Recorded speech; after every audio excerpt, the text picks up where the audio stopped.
Magandang hapon, narito na nga ang pinakahuli sa lagay na ating panahon ngayong araw ng linggo, January 19, 2025.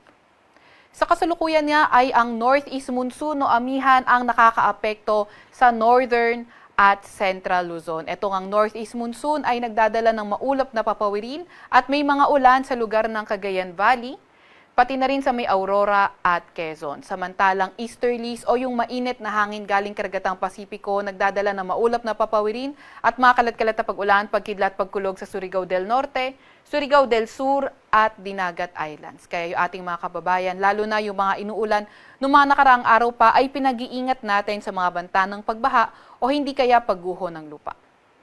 Para naman sa lagay ng panahon sa Metro Manila at nalalabing bahagi ng Luzon, mas magandang panahon yung inaasahan natin at may mga tsansa ng may hinang pag-ulan at sa nalalabing bahagi ng ating bansa, although fair weather conditions pa rin tayo, may mga tsansa naman ng mga localized thunderstorms. Sa kasalukuyan, wala naman tayong nakikitang low pressure area or bagyo sa loob or malapit sa ating Philippine Area of Responsibility.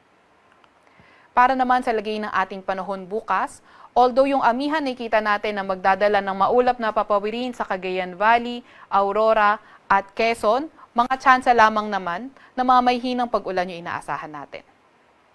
Mas magandang panahon pa rin sa nalalabing bahagi ng Luzon kung saan sa may Palawan ay may mga tsansa ng mga localized thunderstorms, pero sa Metro Manila at nalalabing bahagi ng Luzon may mga tsansa naman ng may hinang pag-ulan.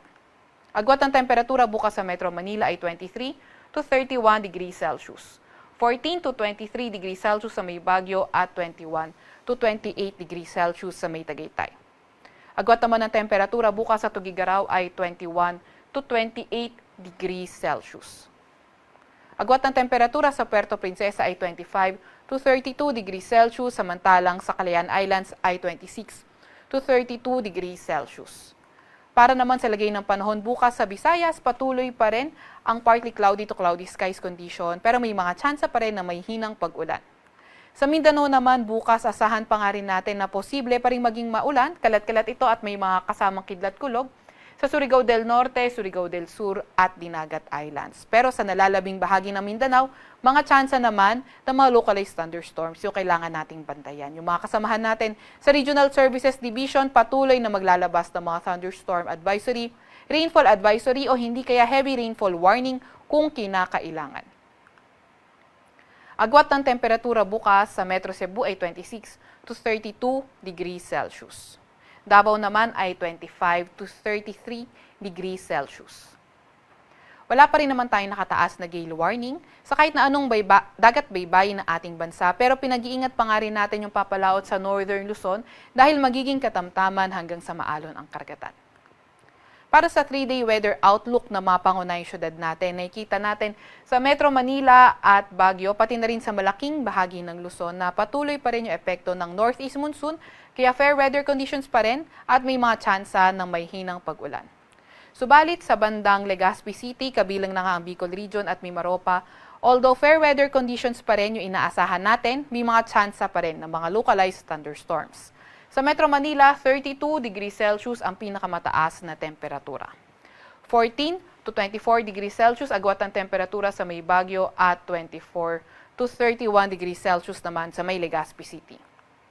Para naman sa mga pangunahing syudad ng Visayas, Metro Cebu, Iloilo City, malaking bahagi ng Visayas, patuloy pa rin ang fair weather conditions with chances of localized thunderstorms. Subalit sa Tacloban City, on Tuesday, hanggang Tuesday, fair weather conditions tayo dyan at may mga tsansa ng mga localized thunderstorms. Pero pagdating ng Wednesday to Thursday, may mga kalat-kalat na mga pag-ulan, pagkidlat na nga tayong inaasahan. Kaya patuloy pa rin tayong mag-antabay sa mga ilalabas na update ng Pag-asa. Para naman sa mga pangunahing syudad sa Mindanao, Metro Davao, Cagayan de Oro, at Zamboanga City, wala naman tayong nakikitang weather system na magdadala ng pangmalawakan at or pangmatagalang mga pag-ulan sa around Mindanao area, kaya patuloy pa rin yung fair weather conditions. Pero, hindi naman ruled out na mas mataas yung mga tsansa ng mga thunderstorms, lalo na sa may silangang parte ng Mindanao area. Kaya patuloy pa nga rin tayong maki-update, lalo na sa ilalabas ng mga advisory ng ating mga Regional Services Division. Sa Metro Davao, 24 to 33 degrees Celsius ang agwat ng temperatura.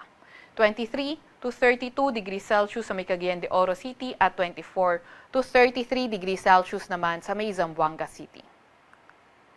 Sa Kalakhang, Maynila, ang araw ay lulubog ng 5:49 ng hapon at sisikat nga bukas ng 6:25 ng umaga.